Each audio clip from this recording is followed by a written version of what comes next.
A nossa conversa de hoje, a nossa presença de hoje nos proporciona uma conversa de muito interesse geral no que diz respeito aos cuidados com a nossa saúde, né? E cada vez mais se firma e se enraiza o conceito de que muito melhor do que providenciar a cura é prevenir a doença de maneira que a cura não seja nem necessária. E tem uma particular atenção para as mulheres.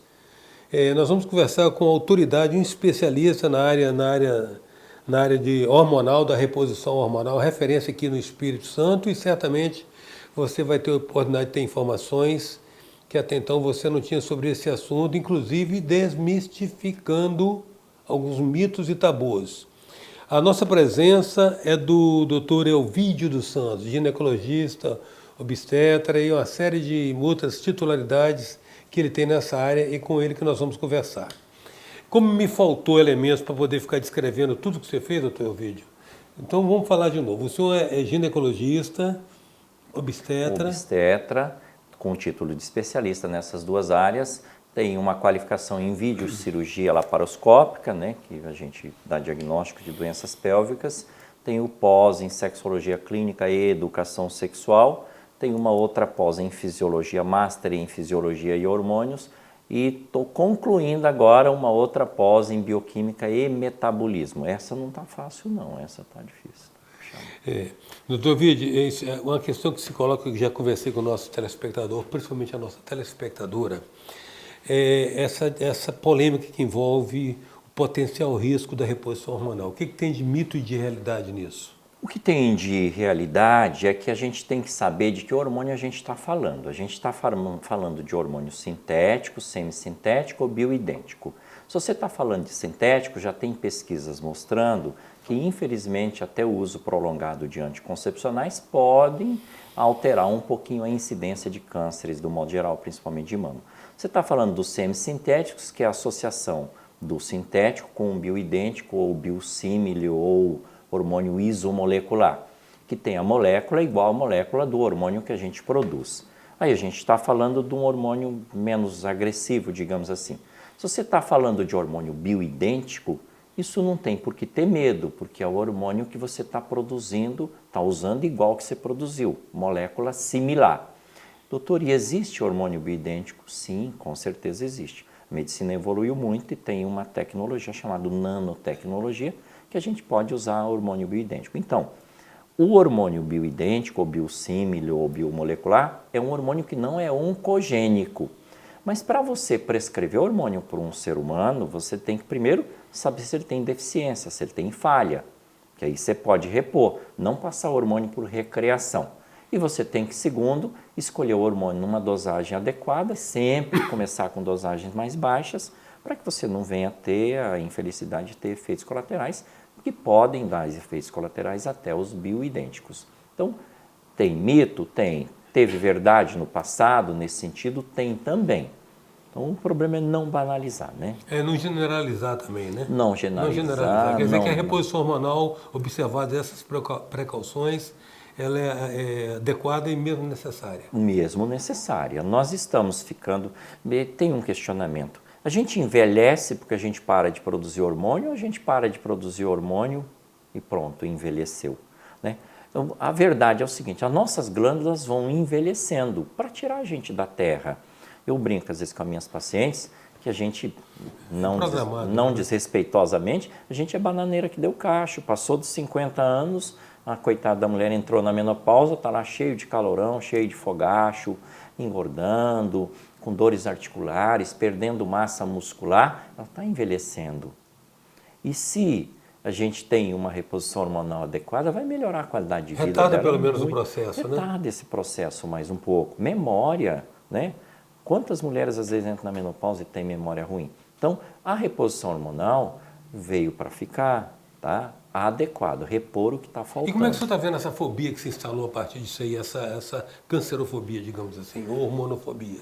Olha, tem muita ignorância, né? Tanto da parte do leigo como da parte dos próprios médicos da área de saúde. Por exemplo, quando você fala de açúcar, açúcar faz mal. Que açúcar nós estamos falando? Nós estamos falando de açúcar simples, complexo, carboidrato, qual deles? Quando você fala de hormônio, que hormônio nós estamos falando? Nós estamos falando do hormônio em doses altíssimas para as academias, para o pessoal que faz aí a cultura de melhorar o corpo exageradamente. Ou nós estamos falando de repor hormônio para melhorar uma sarcopenia, que é uma falta, uma perda da massa muscular no nosso envelhecimento. As mulheres sarcopênicas, elas caem mais. E elas vão cair, vão quebrar mais fêmur e vai ter mais osteoporose. Aí eu estou falando de repor testosterona. Ah, mas repor testosterona na mulher? Sim, a mulher produz testosterona. Se está em deficiência, por que não? Mas não repor com sintético, repor com um bioidêntico, com isomolecular e numa via fisiológica. Né? Ah, a mulher tem um nódulo de mama suspeito, eu posso repor hormônio? Não, de jeito nenhum. Você vai avaliar, se liberar e tal. E já tá, a gente já tem até estudos, ainda é coisa muito recente, de repor hormônio até em paciente que já teve câncer e já saiu do risco de metástase, que já fez aquele tratamento de 10 anos para prevenção de metástase e tal. Então, é muito estudo novo, é muito galopante isso e muito emocionante também. O que a gente tem com maior evidência assim, de disfunções hormonais? Bom, na mulher, principalmente, a gente tem as disfunções hormonais específicas, né? Se você for começar lá de cima para baixo, na orquestra, existe toda uma orquestra hormonal, né? Você tem a primeira coisa que são os hormônios da pineal, né? A glândula pineal que vai produzir a melatonina, a adenohipófise e neurohipófise que produzem uma infinidade de hormônios, tá? A vitamina D que entra nesse padrão aí também como segundo elemento da orquestra. Aí você tem os hormônios que são precursores de hormônio, por exemplo, o DEA, que é um hormônio que vai produzir outros hormônios. Lembrar que todos esses hormônios vêm de uma base de colesterol. A matéria-prima para produzir esses hormônios é o colesterol. Ele vai perdendo por sinal carbono. também ainda não é suficientemente, digamos assim, compreendido. E é diabolizado, né, na realidade. Sim, demonizado. O problema do colesterol, só um parênteses, é o colesterol oxidado. É a pessoa que tem outras comorbidades e tal. Então, com relação a isso. Aí, esses hormônios são produzidos numa linha média que vão dar depois os hormônios específicos. Então, na linha média estaria os hormônios, o DEA, que vai produzir alguns hormônios, o cortisol, que vai produzir os hormônios, o hormônio da tireoide. Depois vem a perda de hormônios gênero específico, né? Por exemplo, o homem tem a andropausa, a mulher tem a menopausa, que aí a gente vai repor também. E logo abaixo tem os hormônios específicos, que aí seria o GH e mais outros hormônios bem específicos para aquele paciente. Então tem toda uma sequência, uma orquestra para funcionar bem. Se um desafinar, adeus, conserto. A presença hoje é do Dr. Elvídio dos Santos. A gente volta já.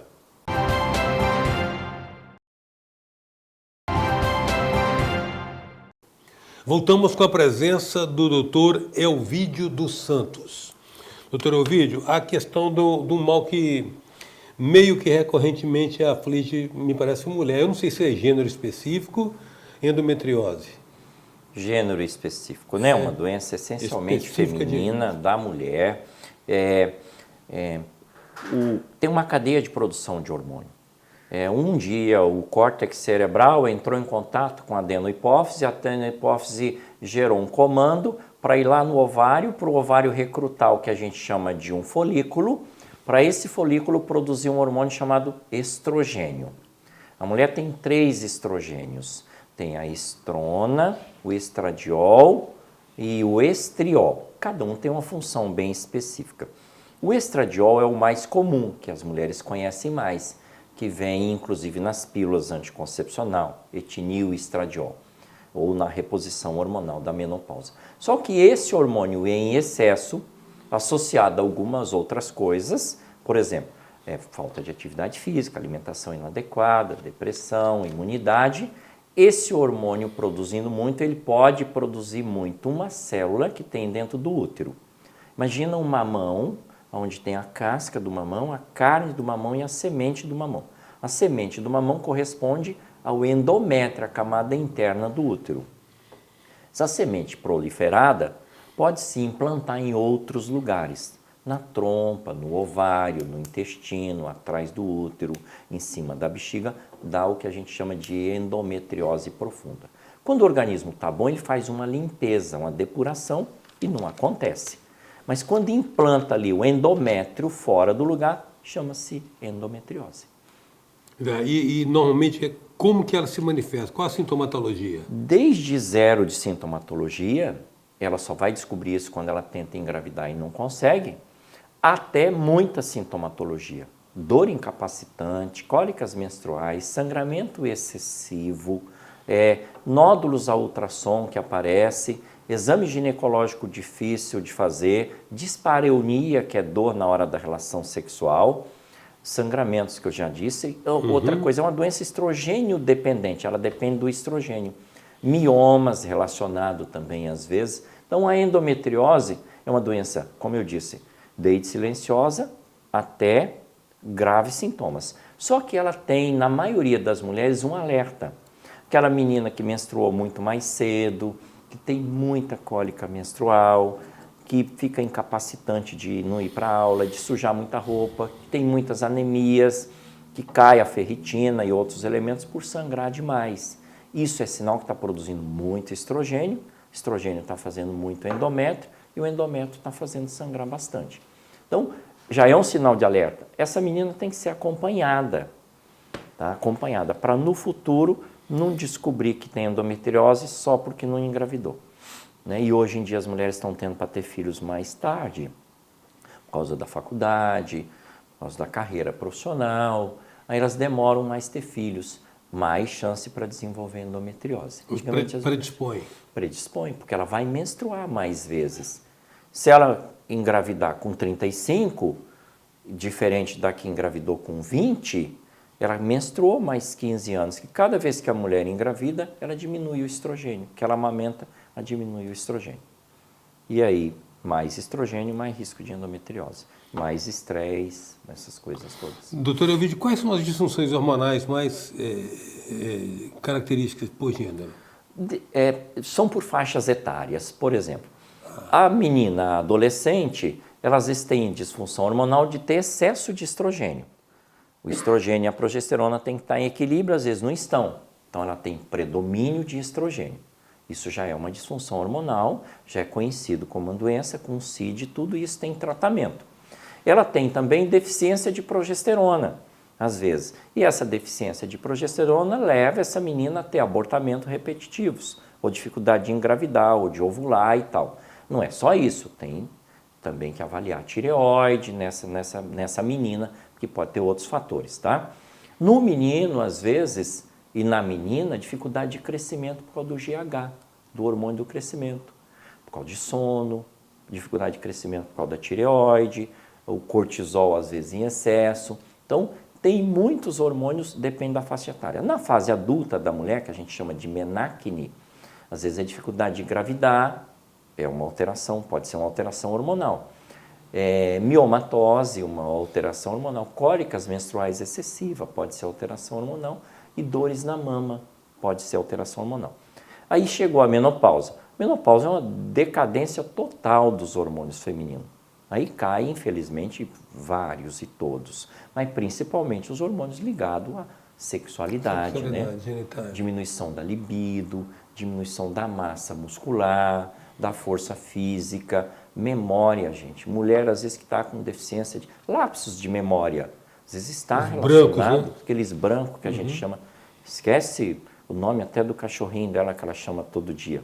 Então, os brancos, pode ser preocupação, pode ser N coisas, mas um dos fatores é hormonal, pode ser hormonal. No homem, é a andropausa, que vem mais tarde por deficiência do testículo. O testículo para de produzir, por aumento de gordura visceral, por falta de atividade física, por falta de bom sono, por uso excessivo de tabaco e bebida alcoólica também. Hoje as mulheres também estão consumindo muito tabaco e bebida alcoólica, também influencia na produção hormonal e na fertilidade. Com essa perspectiva da longevidade, da perspectiva de vida aumentar, o que acontece? A gente vai ficar mais velho com doença? Não é isso que a gente quer, né, Exato. Eustáquio? E foi isso que me fez estudar. Por que eu mudei minha rota? Eu sou conhecido aqui na cidade como um grande obstetra, até quero agradecer a suas ouvintes, que são minhas clientes também, o carinho, elas que me fizeram ser esse obstetra que eu sou, respeitado, esse ginecologista. Muito grato a Referência, Deus. referência. O senhor é uma referência. Muito grato a Deus por estar aqui, por ter feito medicina. Eu que tenho uma história de ter perdido minha mãe de parto, né, quando eu era adolescente. Mas isso só me fez crescer. Então, eu fui estudar, porque as minhas clientes estavam chegando no consultório com diabetes, morrendo, infartando, sim, do nada, tendo AVC, pressão alta. Falei, peraí, aonde que eu estou que eu não estou vendo essa paciente ficar doente na minha frente? Eu tenho 33 anos de formado, eu tenho clientes que são minhas clientes logo que eu me formei. E aí, elas chegam lá no consultório, hoje eu tenho um outro olhar para ela, com essa minha especialização em fisiologia. Tudo no nossos hormônios é desorganização da fisiologia. Algo você fez errado, ou você comeu muito errado, ou você não cuidou das suas glândulas. É o processo de envelhecimento? É. Mas será que a gente não pode retardar isso? Será que a gente não pode alterar a questão da telomerase, que a gente conversou há pouco? Isso vai ser tema da nossa conversa no programa de amanhã. E eu convido você, meu querido telespectador, particularmente você, minha querida telespectadora, a estar conosco nesse novo encontro com o Dr. Elvídio amanhã. Até já.